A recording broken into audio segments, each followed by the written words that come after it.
असेच कोल्हापुरातील सुंदर गणपती बघण्यासाठी फॉलो नक्की करा. रंकाळ्यापासून सुरुवात केली.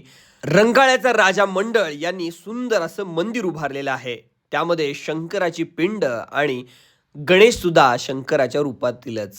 श्री पंचगंगा तालमीनं कलेचा देवता असणारी गणपती बाप्पाची सुंदर अशी चित्र रेखाटणारी मूर्ती उभी केली आहे.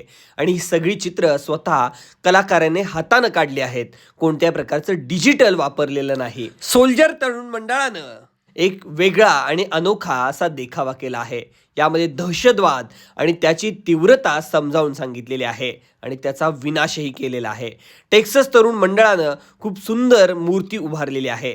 तसंच पुढं डांगे गल्लीनं एक पृथ्वी आणि त्यावर बाप्पा विराजमान केला आहे. समोरच्या बाजूलाच मिनिएचर पद्धतीनं पर्यावरणपूरक समाज आणि व्यवस्था याची एक सांगड घातलेली आहे आणि छोटे छोटे छान मिनिएचर तयार केले आहेत. जुना बुधवारपेठ, कोल्हापूर या ठिकाणची ही सगळी मंडळ आहेत. हाय कमांडो फ्रेंड सर्कलनं सुद्धा खूप सुंदर असा मिनिएचरचा देखावा तयार केला आहे. याच देखाव्यातून एक पर्यावरणपूरक संदेश सुद्धा खूप चांगल्या पद्धतीनं मांडलेला आहे. पुढं गिरणी कॉर्नर मित्रमंडळानं एक सुंदर असा बाल गणेश केला आहे. यावरूनच बाप्पाच्या शक्तीची प्रचिती येते. पुढे द ग्रेट मराठा जुना बुधवारपेठ वृक्षतोड आणि याचा जंगली प्राण्यांवर होणारा परिणाम असा देखावा सादर केला आहे.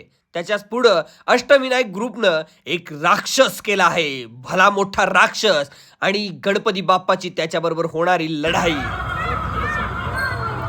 द न्यू सम्राट चौक तरुण मंडळानं कोल्हापूरच्या चिंतामणीची सुंदर अशी मूर्ती विराजमान केली आहे. भव्य मंडप आणि त्यामध्ये मूर्ती खूपच सुंदर नजारा आहे. म्हसोबा ट्रस्टच्या या मांडवासमोर लहान मुलांची मोठी गर्दी आहे, कारण की या ठिकाणी पाण्यामधला झोपाळा आहे.